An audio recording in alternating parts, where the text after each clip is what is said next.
आङो मोनसे खोथा बुंनि आङो दायो बबाव दङ सोरबाफ्रा नुनानै एसे आसरित जानांगौ नङा होमबा आङो दायो दं नै आंनि उनावहाय नैबे दंफां फांसे दंफांनि सिङाव आं जिरायना दङ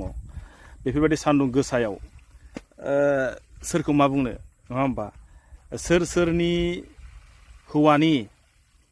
सोरनि हौवानि हिन्जावफ्रा हौवाखौहाय बेफोरबायदि जायगायाव दोननानै गाव खामानि मावो नङा होमबा बे जाहैबाय आंनि हिन्जावा जाबायदि खिन्थु बेलेगफोरनि हिन्जावफ्रा हौवाखौहाय नेग्रा दोननानै गाव माने दुब्लियाव खामानि मावो दैयावहाय बेबो माने खामानिया माबायदि आं नोंथांमोननो दिन्थिलांनि आंबा दिन्थिनि दे नोंथांमोना नायलांदो सोरनि हिन्जावफ्रा बेबायदि बे जाहैबाय हिन्जावा आंना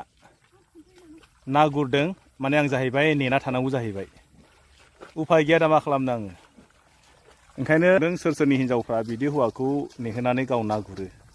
दे